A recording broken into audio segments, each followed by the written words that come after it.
Hi friends, welcome to my channel. இன்றைக்கி வந்து சூப்பரான மில்க் ஸ்வீட் தான் செய்ய போகிறோம். வாங்க எப்படி செய்யலாங்கிறத வீடியோக்குள்ளே போய் பார்ப்போம். இந்த ஸ்வீட் செய்கிறதுக்கு வந்து 2 லிட்டர் பால் எடுத்திருக்கேன். இப்போ இதை வந்து பாத்திரத்தில் சேர்த்துக்கிறேன். இதுக்கு வந்து கொஞ்சம் அகலமான பாத்திரமாகவே எடுத்துக்கோங்க. அப்போ தான் சீக்கிரமாக நமக்கு வந்து பால் ஆவியாக ஆரம்பிக்கும், சீக்கிரமாகவே நமக்கு வற்றும். பாலை வந்து பாத்திரத்தில் சேர்த்த உடனே நம்ம வந்து கைவிடாமல் கிண்டிக்கிட்டே இருக்கணும், இல்லைன்னா பால் வந்து அடியில் பிடிக்க ஆரம்பிச்சிரும். இப்போ வந்து பால் வந்து நல்லா கொதிக்க ஆரம்பிச்சிருச்சு. இப்போ வந்து சீக்கிரமாக நமக்கு வந்து அடி பிடிக்காது, அப்பப்போ கிண்டி விட்டாலும் போதும். பால் வந்து நல்லா வற்றி வரணும், அது வரை நம்ம வந்து அப்பப்போ கிண்டி விட்டுக்கிட்டே இருக்கணும். இதுக்கு வந்து கொஞ்சம் லேட்டாக தான் ஆகும். இப்போ வந்து பால் வந்து நல்லா வற்றி நல்லா திக்காயிருச்சு. இப்போ இதில் வந்து ஒரு 2 ஸ்பூன் அளவு வினிகர் சேர்த்துக்கிறேன். வினிகருக்கு பதிலாக வந்து லெமன் ஜூஸ்னாலும் சேர்த்துக்கலாம். வினிகர் சேர்க்கும்போது நமக்கு வந்து பால் திரிய ஆரம்பிக்கும். வினிகர் சேர்த்த உடனே நமக்கு வந்து பால் தெரியாது, கொஞ்சம் லேட்டாக தான் தெரியும். வினிகர் சேர்க்கும்போது தான் நமக்கு வந்து பால் ஸ்வீட் வந்து நல்லா திரியாக கிடைக்கும். இப்போ பால் வந்து நல்லா திரிஞ்சிருச்சு.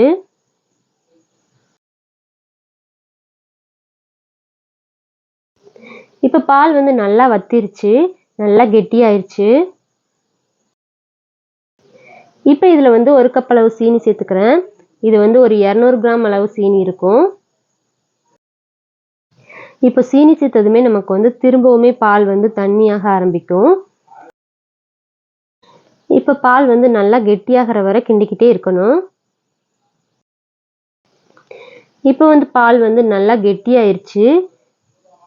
இப்போ வந்து பால்கோவா ஸ்டேஜில் இருக்குது. இன்னுமே நல்லா சுருண்டு வரணும், கடாயில் வந்து ஒட்டாமல் நல்லா சுருண்டு வரணும், அதுவரை நம்ம வந்து கிண்டிக்கிட்டே இருக்கணும். இப்போ இது கூடவே வாசனைக்காக கொஞ்சமாக ஏலக்காய் தூள் சேர்த்துக்கிறேன்.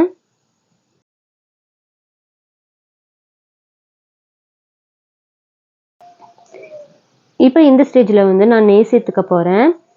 இதில் வந்து ஒரு 4 ஸ்பூன் அளவு நெய் சேர்த்துக்கிறேன். நெய் வந்து மொத்தமாக சேர்க்காம கொஞ்சம் கொஞ்சமாக சேர்த்து நல்லா கிண்டிக்கிறேன். இப்போ திரும்பவும் 2 ஸ்பூன் அளவு நெய் சேர்த்து நல்லா கிண்டிக்கிறேன். நெய் சேர்த்து செய்யும்போது தான் நமக்கு வந்து ஸ்வீட் வந்து சாஃப்டாகவே இருக்கும். எத்தனை நாள் ஆனாலும் அந்த சாஃப்ட்னஸ் வந்து நமக்கு குறையவே குறையாது. இப்போ கடாயில் நல்லா ஒட்டாமல் சுருண்டு வந்துருச்சு. இன்னுமே நம்ம வந்து கிண்டிக்கிட்டே இருக்கணும், கொஞ்சம் கலர் வர வர நம்ம கிண்டிக்கிட்டே இருக்கணும். இப்போ வந்து கடாயில் வந்து நல்லா ஒட்டாமல் திரண்டு வந்துருச்சு. நான்ஸ்டிக் தவா வந்து ஈஸியாக இருக்கிறதுனால நான் வந்து இதில் செய்கிறேன். இரும்பு கடாயில் செய்யும்போது தான் நமக்கு வந்து நல்ல கலர் கிடைக்கும்.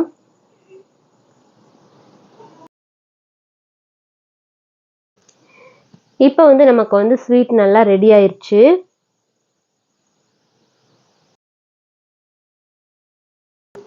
இப்போ ஒரு பாத்திரத்தில் வந்து கொஞ்சமாக நெய் தடவி ஒரு பட்டர் ஷீட் போட்டு வச்சுக்கிறேன். பட்டர் ஷீட் போடாமலும் வைக்கலாம். இப்போ இதில் தான் நம்ம வந்து செஞ்சு வச்ச ஸ்வீட்டை வந்து சேர்த்துக்க போகிறோம்.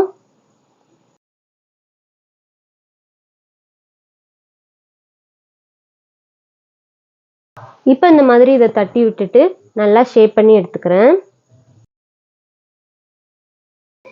இப்போ இதை வந்து மூடி போட்டு மூடி வச்சுட்டு ஒரு 4 மணி நேரம் கழித்து நம்ம வந்து எடுத்து பார்ப்போம். இப்போ வந்து பாத்திரத்தை வந்து அடுப்பில் வச்சு எடுத்துக்கிறேன். ஒரு 5 மினிட்ஸ் வந்து அடுப்பில் வச்சு இந்த மாதிரி எடுக்கும்போது நமக்கு வந்து நெய் வந்து உருகி வெளியே எடுக்கிறதுக்கு வந்து ஈஸியாக இருக்கும். இந்த மாதிரி நம்ம வந்து தட்டும்போது ஈஸியாக நமக்கு வந்து வெளியே வந்துடும்.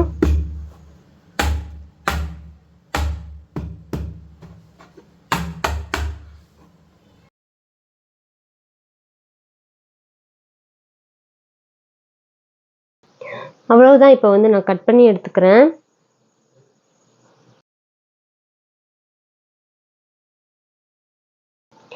அவ்வளவுதான், சூப்பரான டேஸ்டியான மில்க் ஸ்வீட் ரெடி.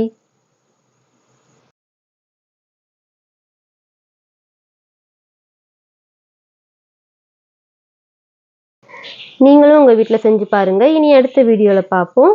தேங்க்யூ.